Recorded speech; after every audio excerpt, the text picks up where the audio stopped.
I always encourage folks to start with the big picture vision. I really want to make sure that the way that they think about their business and the way they're approaching it is aligned with how I am going to be supporting them in their business. And so we always start with some real basic mission, vision, value work and getting the foundation, revisiting that, making sure that they're crystal clear on that. And I help them make sure that when it comes to putting markers in place, like what does it actually look like for you to be successful, and what are the metrics that are going to be in the picture there? What does that really look like? Spell it out. Until the leader is clear on that, their team certainly can't be clear on it, right? So we always start with some of those big vision pieces.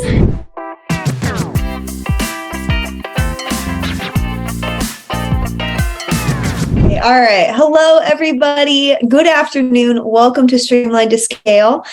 Today, we have the lovely Kara Barnes here, an operations extraordinaire. I'm super excited to get to interview her and bring you guys some great insights. So thank you so much for being here, Kara. Welcome. Thank you for having me. I'm super excited to chat with you. This is going to be awesome, guys. Kara actually came, I met her through a friend that everybody who's here mostly knows as well, Matthew Katz. The extraordinaire, the connector, the crazy cool man he is. And I got to have a great conversation with Kara. And I was like, just talking to her about operations and project management, all that she does to help people get organized and streamlined. And I was like, man, I got to have her on here. I got to bring her for the community to learn from. So I'm excited for this.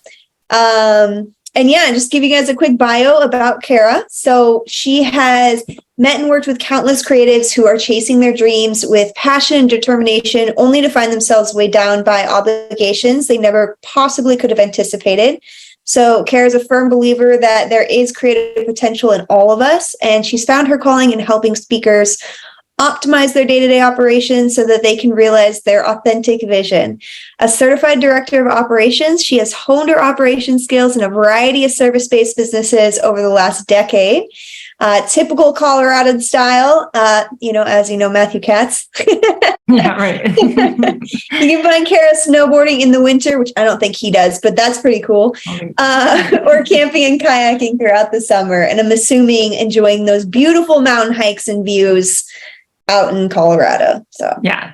Thank you. I feel very lucky to live here. Yeah, there's sun and mountains every day. Matt and I just get together and talk about how much we love it here. Truly, like last time we talked, I think we talked we're like preaching to the choir, but I love being here. So yeah, thanks for sharing my background. Yeah, for sure. Thank you for being here with us today. I'm excited for this.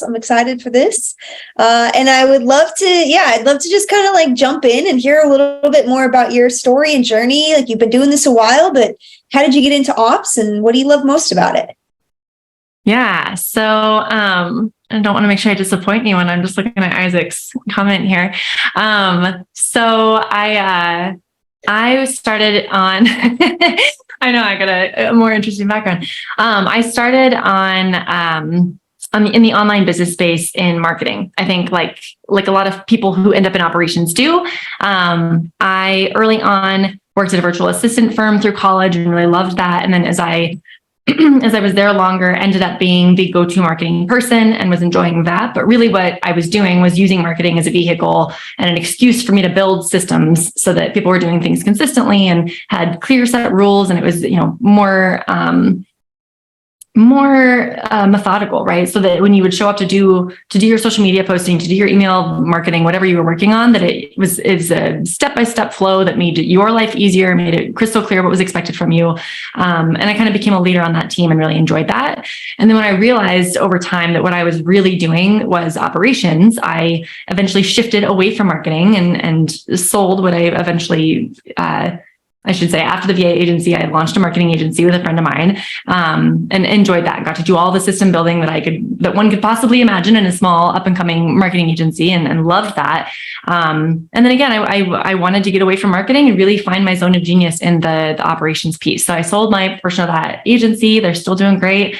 And I've had an excellent online entrepreneurial experience where I feel like with every year, as I look back in my time supporting online service-based businesses, I've just learned so much and I love it. So I think now that I have really found my niche in operations and sort of honed that with certain industries that I work with, I can see the power of helping a business owner do the work that they do more effectively, with more consistency, with better support, more autonomous staff. They have more freedom. They feel like they can walk away and things are happening in the background effectively, where they stop using language like I'm putting out fires all the time, or I'm drowning in my business. Like I love seeing that transformation to people start to enjoy their business again and feel like I really get back to doing what I love. In my case, I work with a lot of professional speakers. So in the case of the folks I work with, they really want to be able to focus on their craft on stage and their message and getting this, getting, themselves out, getting their message out. And I like being able to say, like, let me handle the back end. So the way that looks now is that I will do strategic planning with them, and then I'll do fractional business management. So kind of a lot of things tucked in there, but that's kind of how I came to be where I'm at today.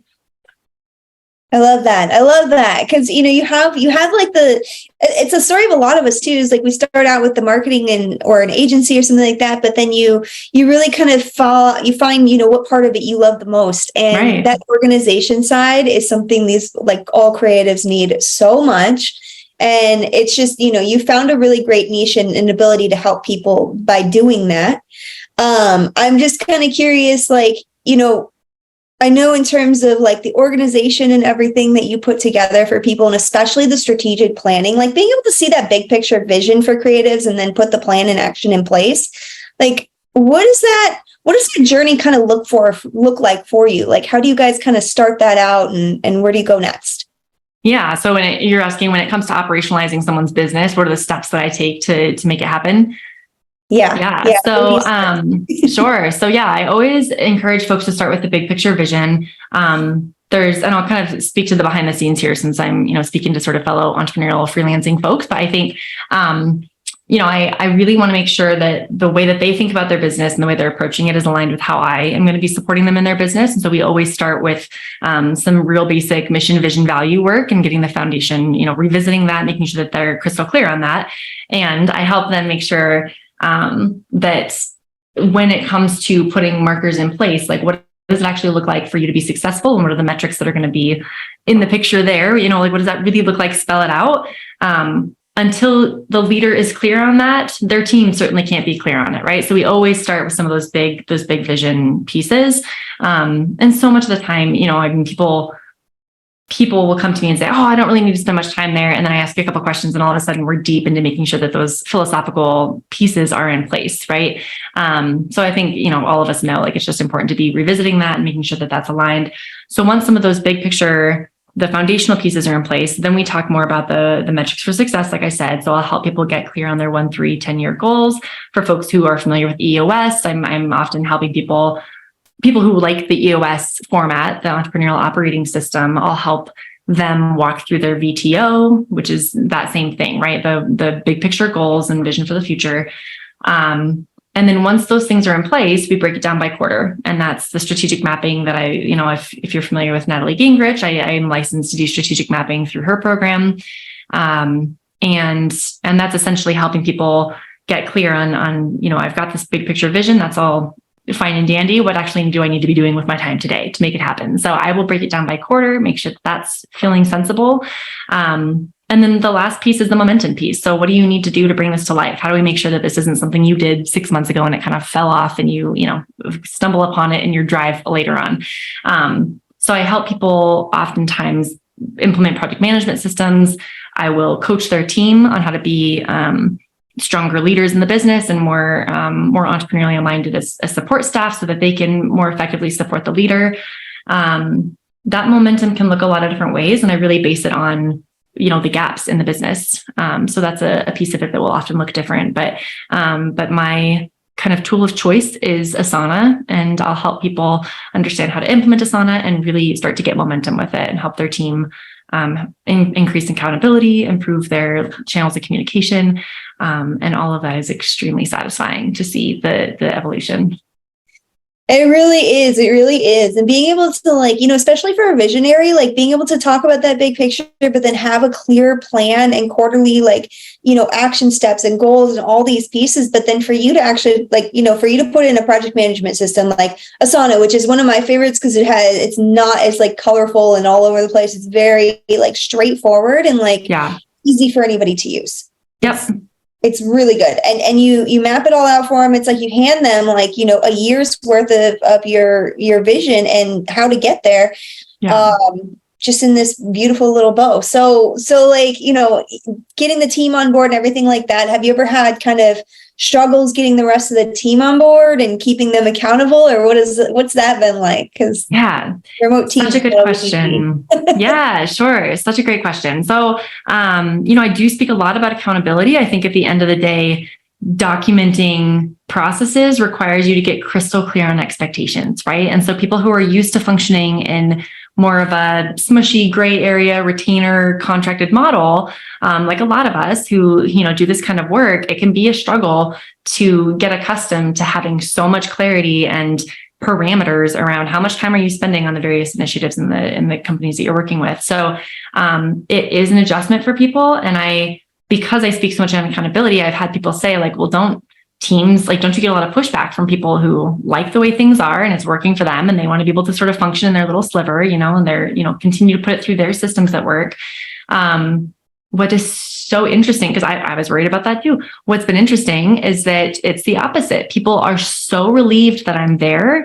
And they're like, whatever system you're putting us into, let's do it. You get this person on track. They're so eager to help, and they know that they're being underutilized, and they know, that even though it's, a little bit of a slog sometimes getting started and getting down to the clarity of how do we make sure that what's in your contract and your scope is exactly aligned with the needs of the business, like that can be a very painful process, and those relationships might have been there for years, right? So I'm not saying it's easy, but it is so critical to shifting the culture of your small business. And so I end up doing a lot of conversation with the teams about how do I make sure that whatever I design is really supportive for you and the talent that we have here today. Like I'm not going to be forcing you all into systems that aren't going to work for you. So I make sure to approach it very collaboratively. And like I said, there's a collective sense of relief that, they're all feeling like their hands are tied. Like I could do more for this leader, and I know that they need more support, but they don't know how to delegate, or they don't know how to, if they do know how to delegate, maybe they're still micromanaging, they're just way too involved, or they're always the bottleneck, whatever it is. So I enjoy collaborating and having those conversations about what do you all, they're the ones who are in the business day in, day out. So asking them to tell me, what do you see as the issues, helps me get the whole picture. And then I can create a solution that works for the business owner and the people who are involved. I love that. That's huge. Because like it can be really difficult, but like to get people on board, but at the same time, like you're saying, is like, and I think Tracy, who's on the call with us, has been through this with me before, is like sometimes when you have a visionary who is like, they got all the ideas and they're super creative and everything, it's getting that all like organized and set in a plan in a way that they can actually have it fulfilled and the team can follow it. And like, you're massively helping the team out. And so it seems like a lot to some people, like coming in and making those changes. But I think that you seem to really handle it in a way that makes it, positive for everyone. Is there like any like one like really powerful tip that you would give people on managing those teams remotely and like kind of getting people on board with that? Like how do you handle it? Yeah, I think that's a great question. I would say that, so like I'll start sort of from like a mentality lens, before I give you sort of like a tangible tip. I think there's something here for people about loving clarity, right? People love having clear expectations because it means that they know when they're successful. So I think trusting that even though it's uncomfortable and it is going to require some like specific interactions where you're holding someone accountable that maybe isn't accustomed to that, or, even just having an open conversation about like, well, what do you enjoy doing? And how do we make sure that we're keeping you in your zone of genius? Like having those discussions, just keep in mind that even when it feels uncomfortable, that ultimately you're serving your team better when you push for more clarity, and people will ultimately thank you, or you'll weed out people who are not necessarily, willing to be held accountable or aren't maybe the right fit for that role anymore. And that's a natural transition that might need to happen. So just sort of trusting the process of getting those things crystallized is really important. And then I think in terms of like a real specific tip, I will say that particularly with businesses that are at a size where they're leveraging contracted talent in particular, like folks who aren't necessarily at a point where they have a lot of W-2s, it's a different game, right? When it's a contracted team instead of employees, I do a lot of bringing folks together and saying, okay, even though you have your own contractor services that you offer this way, we need you to function as part of a team. And how do we meet you where you're at and have a good dialogue about that? So as part of those conversations, the specific thing that I would encourage you to do is to ask them to give specific days and times that they're going to be working, and ask them to honor that. And I know that that goes outside of the, like, don't tell the IRS I said that, because contractors are supposed to be working loosey-goosey. But I think even saying, if I have a sense of when during your week you're giving our account focus, then I can set you up for success. If you're going to be working every Wednesday, I can make sure your projects are lined up on Tuesday. I can make sure that if I send you something on Thursday, I know not to hear back from you until Wednesday.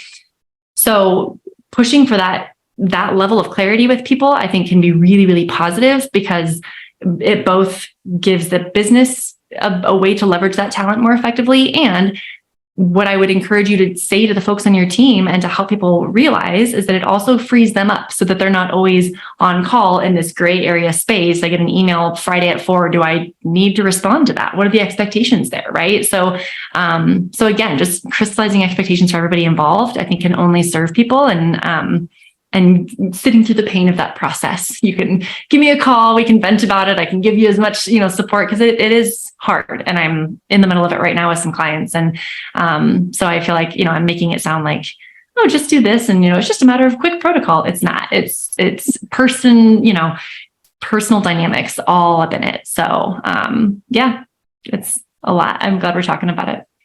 Oh yeah, no, I think that's huge. I think it's huge. And it's so helpful. Like, I really like that, setting those clear expectations is so key for anybody to be successful, but knowing when you can follow up with them, what they should be expected to respond to and how quickly, and all that kind of stuff really goes into making them feel successful too and confident in their role. Because too often people are like, oh, I'm doing a terrible job, when they're not.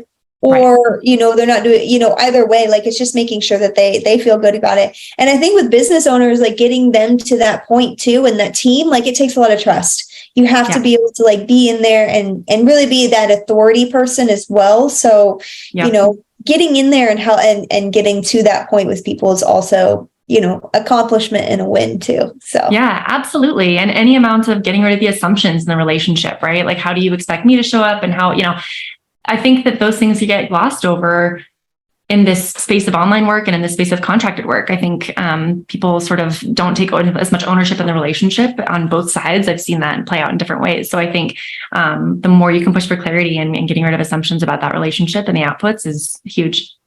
Yeah. Yeah. Oh, I love that. I love that you put that. Okay. All right, cool. Yeah. I mean, that's huge in team management and everything, getting people on board. Are there, in terms of, like, the systems and processes, this often feels just so custom to every business, but is there, like, one or two that you find are just really stand out that everybody really kind of needs help with in terms of just getting those in line so the team can function to this kind of level? Yeah. I mean, I'll say, so I suppose what you're asking is, are there processes that most businesses should be taking the time to implement if they're sort of, newly coming into operationalizing and figuring out where to start? Yeah, I think what immediately comes to mind is marketing, right? Like, marketing is such a process heavy space because it's processes that happen over and over again. So, I think about finance.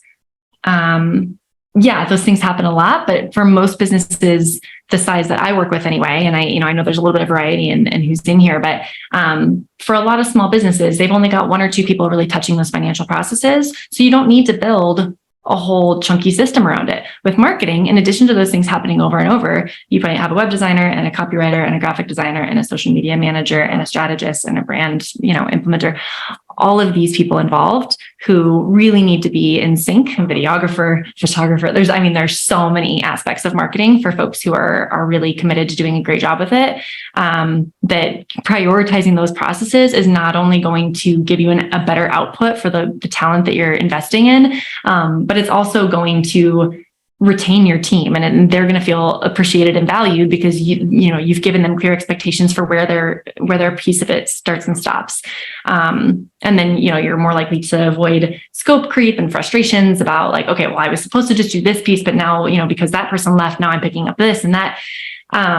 If you have processes documented to such a point that every task has a name and a date next to it, it gets rid of a lot of the smushy scope creep stuff that frustrates contractors and creates turnover in people who are in the creative space who don't want to be taking on more than they, we don't want to be leaving our zone of genius because that there's a slew of problems with it. So the more that you can support people and making sure that they are in that narrow scope is my tip for small business owners as they're trying to level up their marketing. I think that's a big one.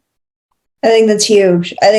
I know I've fallen victim to that myself a million times. I've also had it happen to me. Heck, that project I was just talking about, Tracy, that happened, it just is tough. It's really tough. So being able to avoid that up front, I think, is really, really important.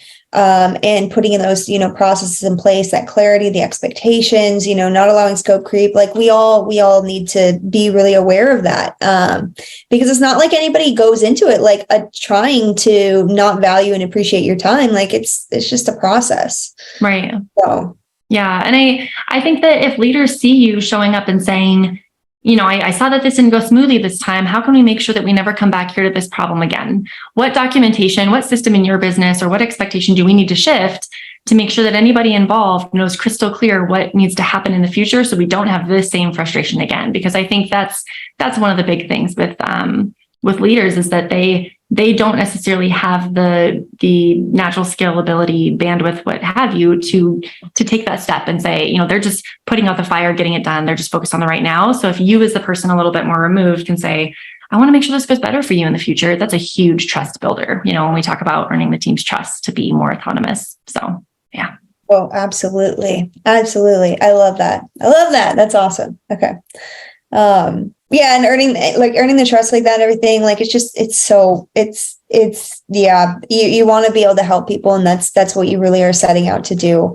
And getting organized is a huge way. It saves everybody time. Everybody time so they can focus more on their genius zone. So I can't stress it enough. But you mentioned the marketing department specifically. Mm-hmm. Definitely agree there. Is there like, what do you normally, I mean, I guess it's kind of a hard one because every business is so different, but like, what would you say is like a process or a place that people have fallen short in the marketing department that, you've found a really good solution for? Yeah. I mean, I think, that's a great question. There's a bunch of answers coming to mind.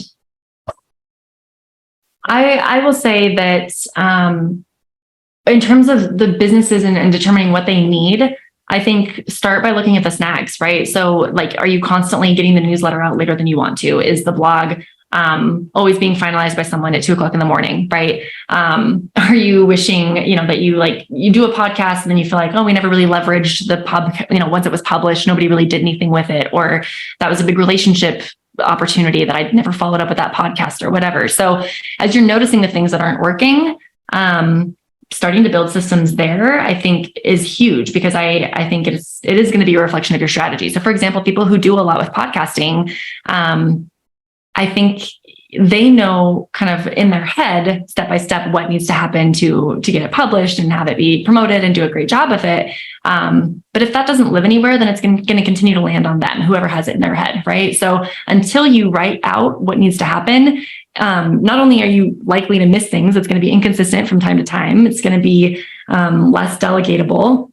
People can't support you with it. And so the quality can't be improved in the same way. And most likely you're going to end up falling off. Like most likely you are going to end up having a really strong podcasting, routine for a few months. And then people will say, oh, didn't you used to do something? Didn't you have a podcast at one point? And you're like, oh, well, yeah, I didn't have sustainable systems. And so I stopped keeping it going. I do think the value of documenting, if there were a church of processes, I would be an evangelist because I just all day long, I think the power of having to write things down and say, how do we want to do this again and again, gives you a place to then go back and tweak and improve over time. So I'm kind of bouncing around your question a little bit, but I think, when it comes to marketing processes, I think you got to look at where your strategy is. And then even if you feel like it's not something that you understand the value of documentation yet, start writing it down, and you might be surprised at how many different pieces come out of it that you're realizing, wow, I do this every time. It's a lot of different pieces. Maybe I don't need to be the one to splice this video like this, or there's maybe software that can do that piece of it for me or whatever. So it's a major awareness thing, but it takes a little bit of time to start thinking this way too.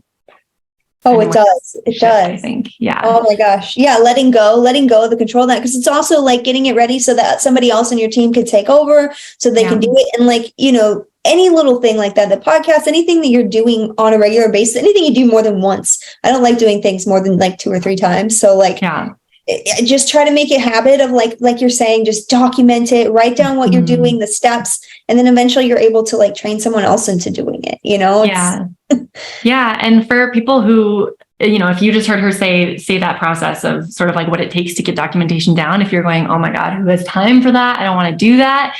Lean into ChatGPT, like the ability to go to ChatGPT and say, give me a process for, producing and publishing a podcast, and use that as a starting point and copy and paste those answers into your project management system or, a Google Doc just to get it out somewhere, and start putting those things down and tweaking and saying, okay, well, actually I do it like this. And, I do think that people are surprised by the power of that process and the good things that come out of it for their business. Oh, you're so right. You're so right. Like I had so many people coming to me asking about SOPs and everything too. So this is literally what we're talking about, by the way. SOPs, standard operating procedure, processes, all that stuff. And like utilizing ChatGPT, like you said, it's a freaking starting point that gets you to actually have the pieces, a checklist, something to look at and know like, okay, these are the things that you have to like walk through. Yeah. You just miss things if not, and you don't need to be doing all those steps over and over and over. So yeah. And it's human nature to do a better job refining something that already exists and starting from scratch. So give yourself a break. Stop. Don't try to build your process from scratch, or, at minimum, give yourself something messy to react to, and then just go from there. Yeah. Yeah. That's super cool. That's super cool. Do you use like AI and ChatGPT and like other things in the business? Like, is there anything else you want to share a little bit? Oh God. Yeah.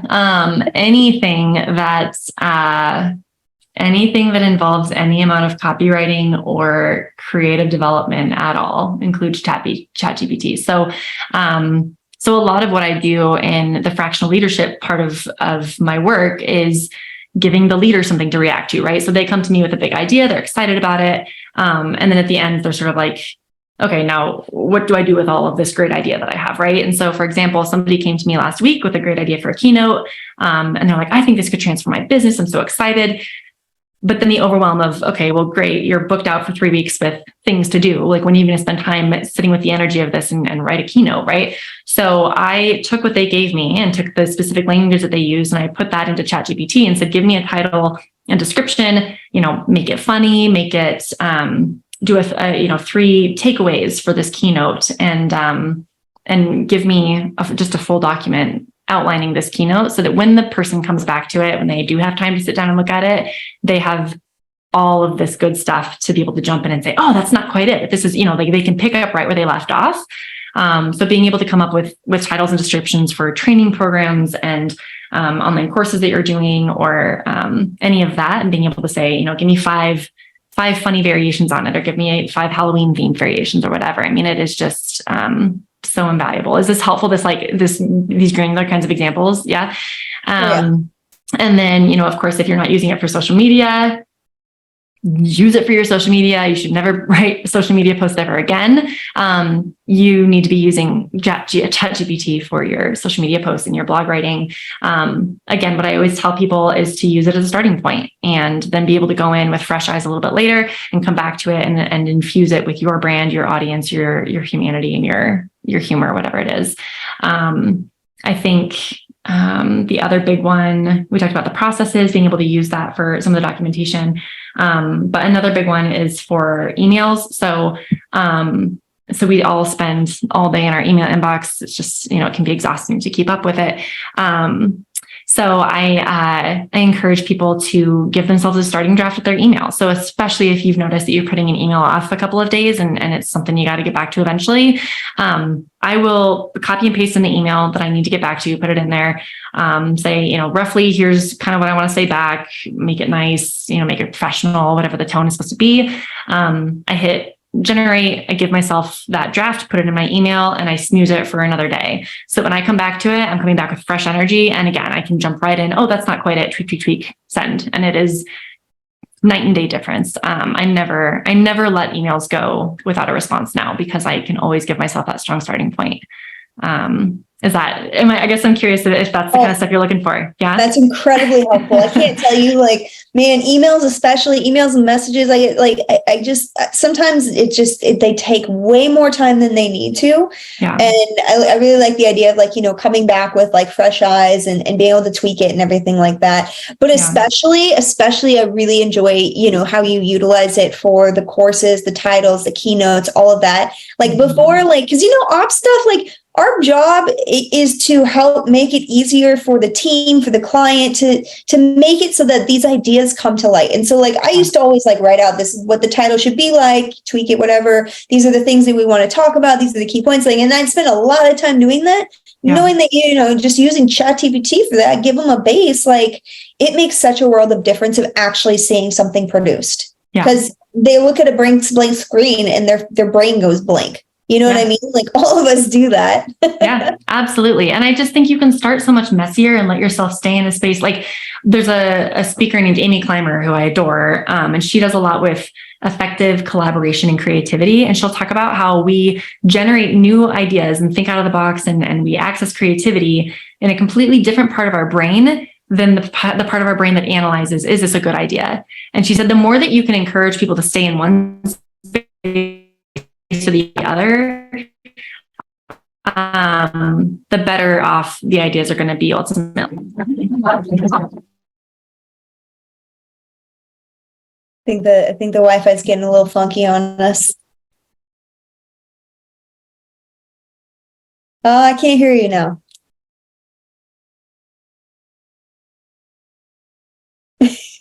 Oh, biscuits. I'm going to read Isaac's question here and get that ready. Oh, I hear, no, not yet.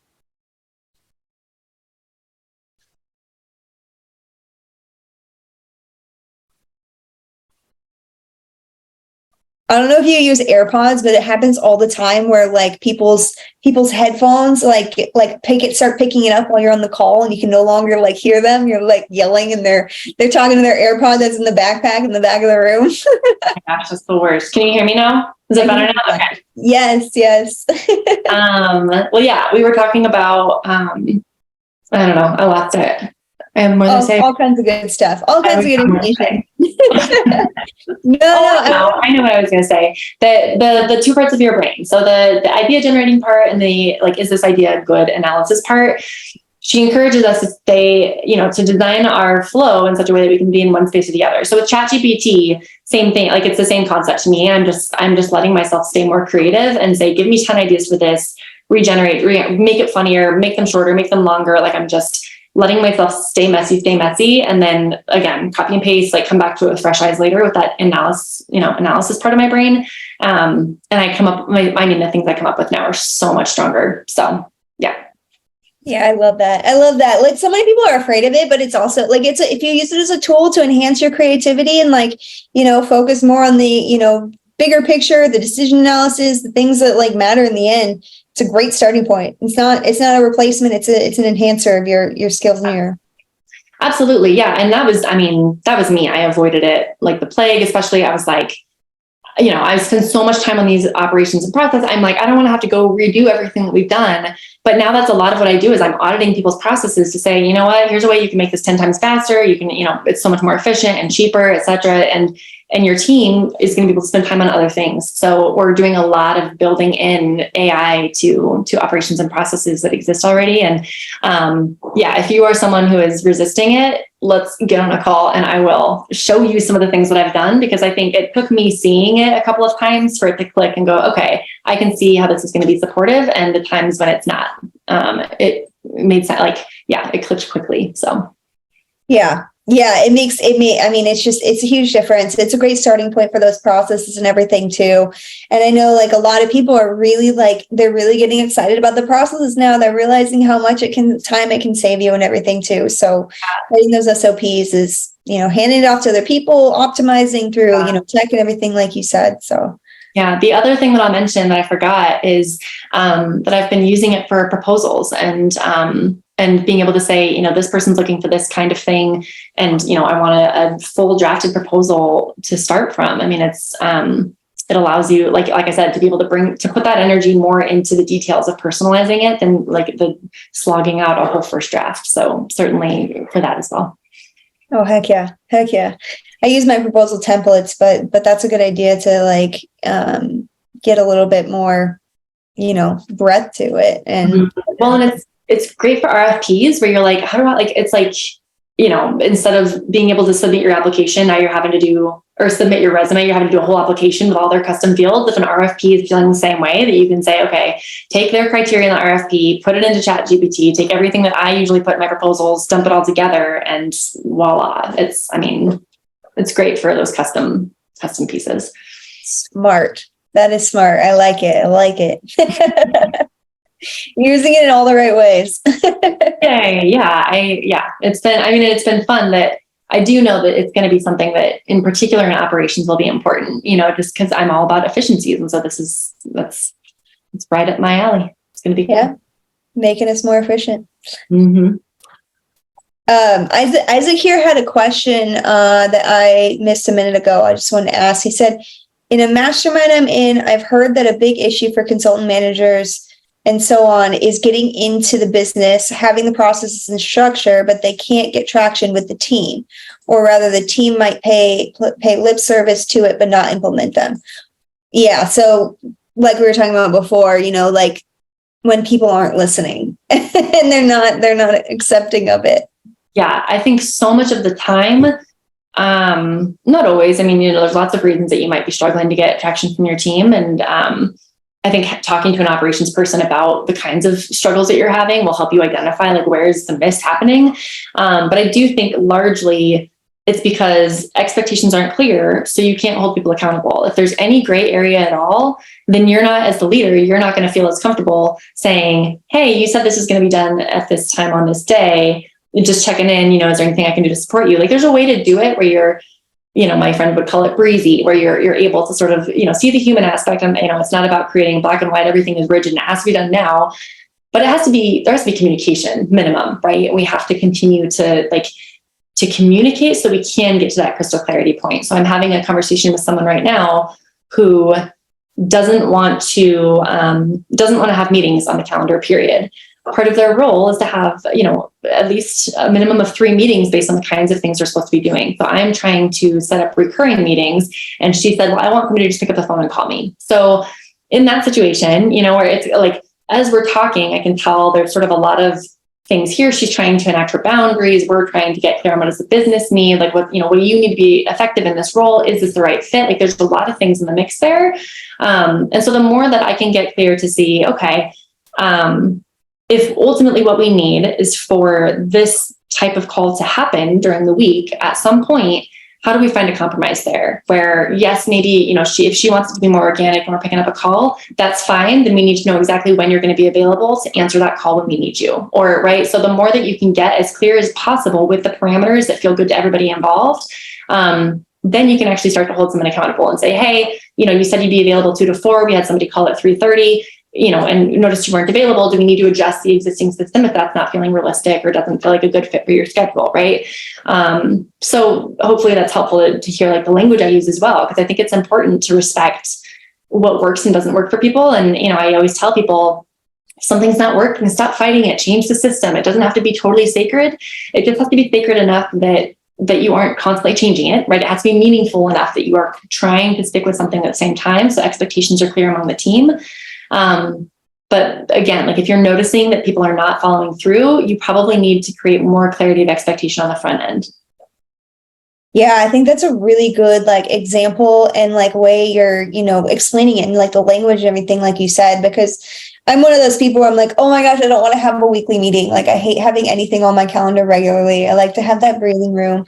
It's just that I don't want it every single week of the month. If I can have a 1 week off, that's fine. But and some flexibility in there, but it's finding that flexibility for people more than anything. And it's, I know some people prefer to just be able to just call me, I'm here, I'm ready. But then also what can sometimes happen is then, that those calls aren't as consistent. People aren't, checking in. It'll go 3 or 4 weeks and they're not calling because they don't know that it brings up a lot more in a meeting and in a conversation, if you have it, even just every other week, and, have available office hours on the, the weeks that, you don't have scheduled calls, you know what I mean? So it's just creating those kind of structures and working with people, I think is super valuable. Yeah.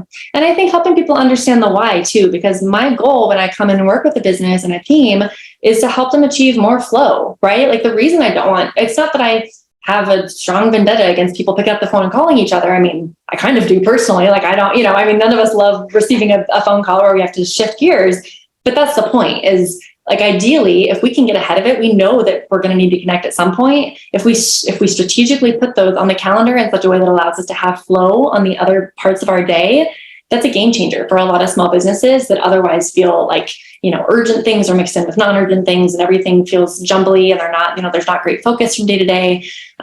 So yeah, I think I appreciate what you're saying.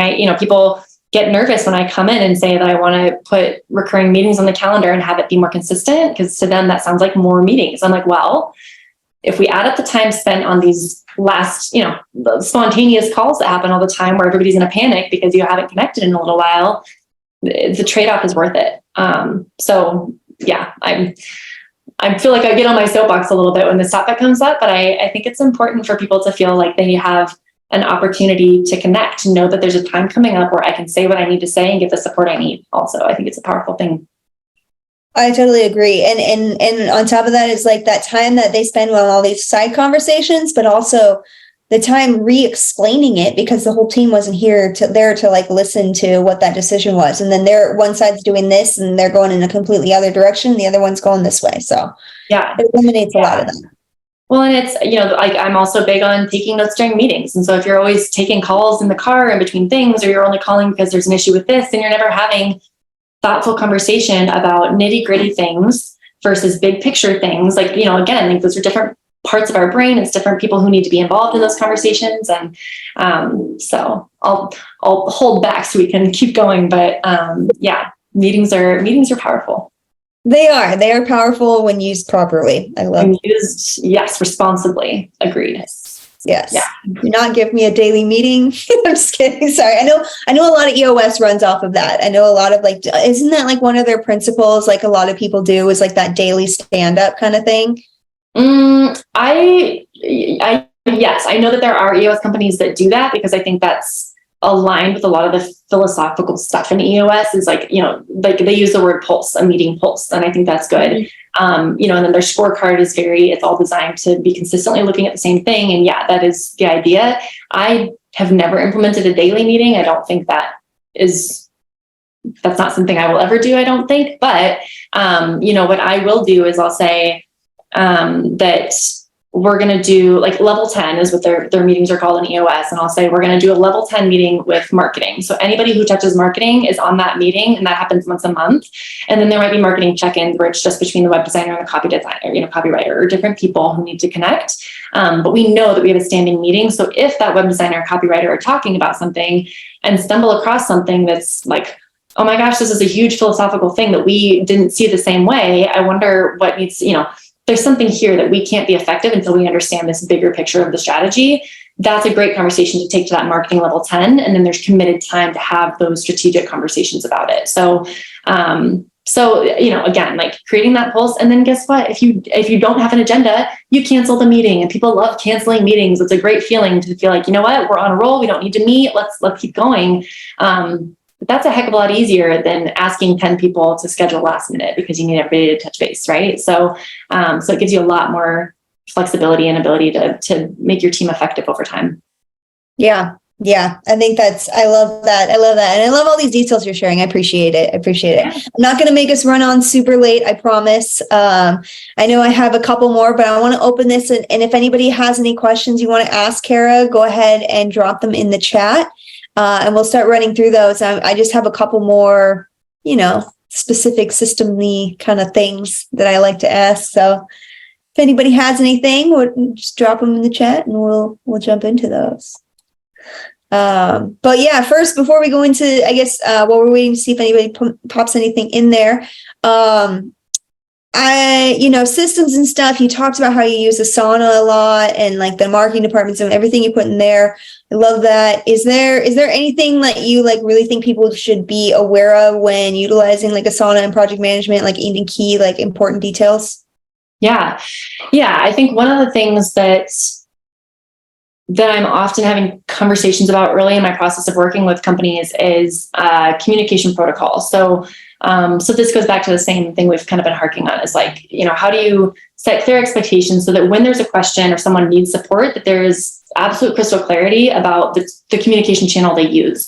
So one of the things that I'll talk to people about is how do we make sure that, I've already said this a couple of times, I think, but how do we make sure that there's not urgent things mixed in with non-urgent things, because that is how balls get dropped, right? So what we will talk about is, the example that I give is, I once had somebody texting me about something, and in the same 15 minutes, they texted me that we were about to lose a client and that they needed to hop on a call immediately to talk through it. And they also texted me a picture of their dog. Look how cute my dog is. And I was like, oh, this is such a good example of why I shouldn't be getting the same ping for such different messages. These are such different, different levels of attention required. So I love using that example, because I'll work with people to say, as much as I know we don't like having different channels for communication, the value of saying, anything related to day-to-day activity and projects should go through Asana. It should be done through, an Asana comment, Asana message, what have you. Like, it should be attached to the internal project management system.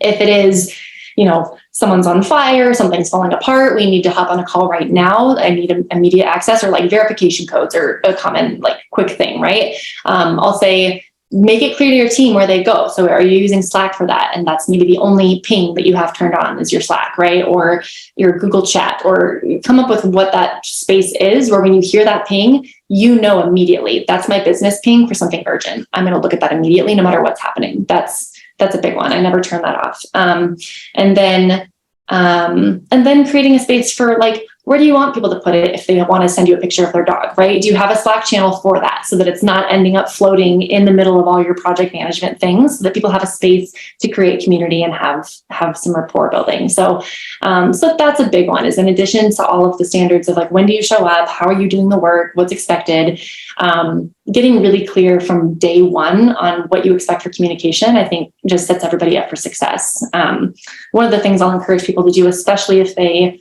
are investing in a project management system or, Asana, Monday.com, Teamwork, that sort of thing, is to get to a point where truly all of the team communication happens there. And then email is reserved for client activity. And I'll tell people, same sort of thing, give yourself a break where you're not bouncing from thing to thing to thing, right? If you sit down and you're knocking out 15 client emails, that's a completely different way of approaching work than reviewing social media posts or, getting back to team members to support them. So I think that's been a really helpful thing for people.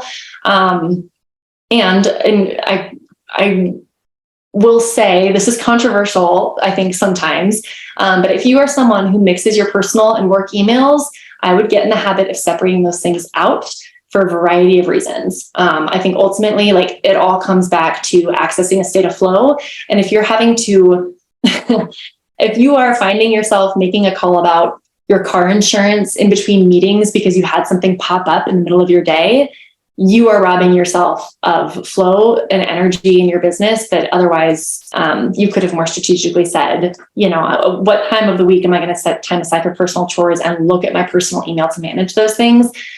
You're really stealing from yourself, and it's going to be more draining for you ultimately. Oh yeah. I am going to start doing that. I never do not let any personal stuff into my business account. And lately I'm getting all these things, and you're right, I'm getting super distracted and it's pulling me off my flow, and I'm worried about this while I'm worried about 20 million other things here. I also really love that, you have the channel for the urgent stuff, that it gives you the pings, I have to answer this right now. And then that community space where you can get the dog pics and you have conversation stuff. You don't have to get notified about every ping of that, but you still have that space.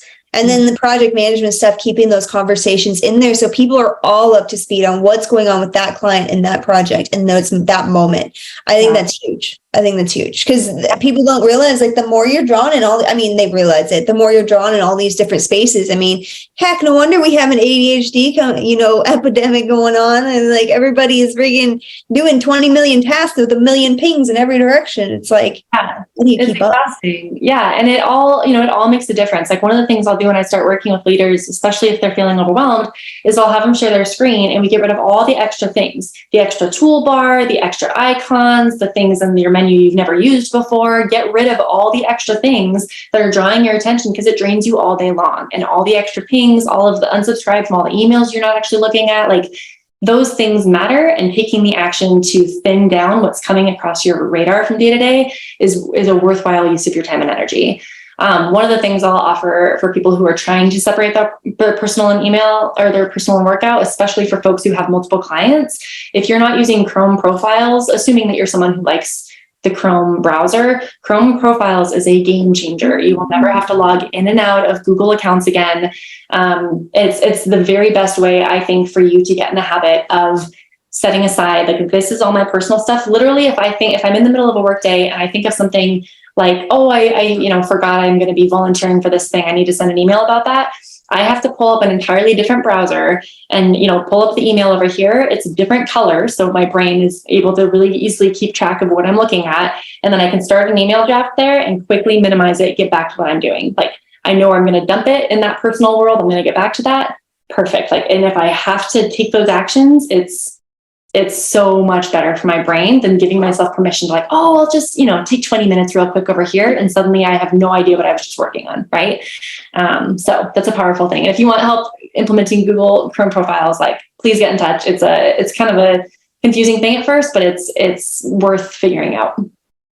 Absolutely. That is so helpful. Like because like, especially like multiple clients and multiple, when you're using multiple clients, or you're logged into multiple Google accounts for different clients. Like I've always done like separate browsers, but I didn't even think to use like the Google Chrome, those separate identity, like, or whatever, what are they called? Separate Chrome profiles. Chrome profiles. Okay. Yeah. That is so helpful, because then you can just kind of jump through and like you still have it open. And I do that a lot too, is like I'll keep like one tab is like all of this client, or like one set of tabs is all of this client, and then I'll open another browser set for all this client, and that way I have them up and I know that they're still going through. But yeah, keeping them on separate profiles, I freaking love that.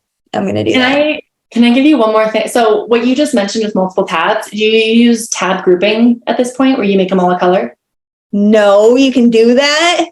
Oh my gosh, I'm about to blow your mind. So for those of you who are using Google Chrome, two things that I would encourage you to do. So you can pin tabs. If you aren't doing that, that's something that I have found helps me stay organized and helps me not get overwhelmed with my tabs. So the 3 tabs that I keep pinned are Gmail, Calendar, and Asana, because I'm in there all day long, right? Any other tabs, I try to keep those closed and kind of keep on top of those. But basically you just right click on a tab, it'll give you a pin option, and then it like squishes it over to the side and will keep it there. If you close out of the browser, it will reopen with those same pinned tabs because it knows she uses these a lot. These are going to stay open. So that's one way to sort of give yourself permission. Like, I use these things constantly. Let me just keep those over here on the left-hand side all the time. And then all the other open tabs, or, take up more space, those all kind of stay on top of and get rid of those.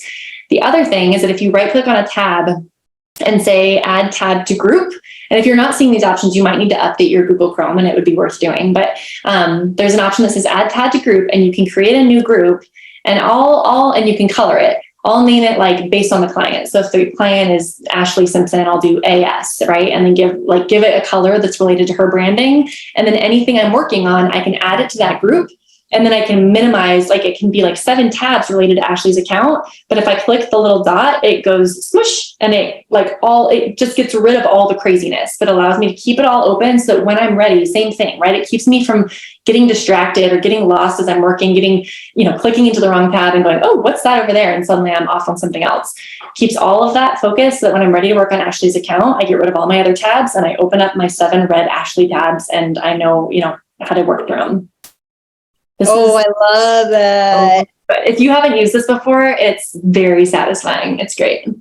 I haven't, but as you're saying it, I was just playing with it, like the pinning and just the color coding groups. Like, oh my God, that's going to be so helpful. Oh, you are a savior. Thank you. And I know, especially like a lot of people in here like do a lot of research and stuff too. So you have like a massive amount of tabs going on, and you got all these clients you're working through. Like this is huge. This is so helpful. Thank you. Hey, good. Yeah, definitely. And this is one of the things I help people train out of using their tabs as a to-do list, right? So if you're doing that, that can, again, be a really exhausting way to like have stuff in front of your face all day that's like, hey, you need to do this, you need to, like, that's not actually serving you. It's exhausting that you have all those things calling at you, right? So I would definitely play with this tab, grouping tab thing, but also look at getting yourself some kind of system where you can put those things into a to-do list instead of having all those tabs open. Because I think the mental drain of that is underestimated. I think it can be a little. Oh my God. Yeah. It's overwhelming to like think, oh, I have to do all these things still. Like it's exhausting. Yeah. Even Isaac's saying in the chat, I get overwhelmed just seeing other people's browsers with like 20 tabs. Yeah, totally.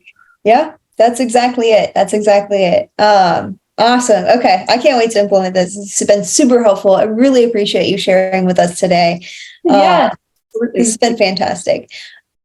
I'm just going to ask one last question. Isaac popped a question in here, and then he wanted to know, what do you think is an AI leverage kind of task versus a team member VA kind of task?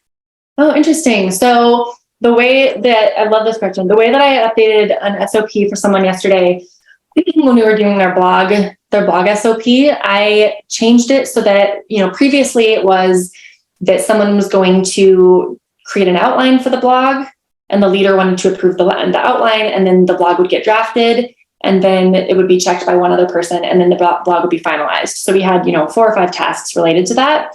The way that we shifted it is that the rough outline gets put together, which is just like, 6 bullet points or something, saying here's what the blog is going to be about, here's roughly the theme and the story we're going to include. And instead of having a drafting task, we have a task for someone to put it in ChatGPT and give us just like a 300, we can put in there, we'll say 3,000 word blog optimized for these SEO terms. We want it to have a story with this, including a woman of this demographic who's in this kind of role in her business. And so we can have it do all of the creative legwork to make sure that it's matching what's in our brand. And then that's put into the document. And then the last task then is for someone to humanize and finalize. So someone goes in and reads it and makes sure that it does make sense and that it's really following the flow. And so that that's a mix. That's a way that I, with that specific flow, was wanting to make sure that it was really clear. This is a task where we're using ChatGPT. These are the tasks where you're coming in and doing the finalization. So hopefully that's an example that makes sense or kind of like directly answers that question. But you could ask this question about every aspect of the business, and I would love to hash that out with someone if they're curious, like, where does this make sense in all the different pieces of my business? So yeah, get in touch if you want to nerd out about AI. I'm here for it. Heck yeah, I love this. This has been so helpful. I really appreciate it, and all like the insights and strategies and everything that you've shared. How I know you're Backstage Ops. What's the best way for people to reach you? Yeah, so Backstage Ops, OPS is my brand. Find me on LinkedIn, and if you want to sign up for some of the newsletters I send, I'm always trying to identify like what are these really tangible little tips like we talked about today, and try to identify what those things are that can help make people's work life easier. I love this stuff. So I'm always looking for that kind of thing and putting those in my newsletter. And I think I'm going to do like a monthly newsletter starting soon, a little bit more consistent than I've been, because these tips are they're so easy to, like the little pinning your tabs, like it's such a small thing that can make your work life feel a lot smoother. So I'd like to start releasing those more often. So you can sign up for my newsletter on the website, and then, connect with me on LinkedIn. Let me know that you listen to this. And I would love to hear if you end up implementing any of these specific things, or if anything in particular resonated, because it's fun to hear what connects with people. I'm a nerd about all of it. I could talk about this all day long. So it's fun to hear what things really make a difference for people. So let me know. Heck yeah. Heck yeah. This has been awesome. And I'll make sure you're tagged, the LinkedIn and the website and everything. And I'm definitely going to be signing up for that newsletter because seriously, I'm already implementing this pinning tips alone. It is so helpful. And I know Tracy and John both said they got some good notes and they're going to be implementing too. So really, really appreciate this. Isaac said as well, thank you so much for your wisdom and sharing with us. He also really likes your hair. And I agree. Thanks, Isaac. Appreciate it. Oh, well, this has been really great. Thank you so much for, sharing with us today. We really appreciate having you here. Thank you everybody for joining in Streamline to Scale. Awesome. It's been fun. Thank you, Kara. Yep.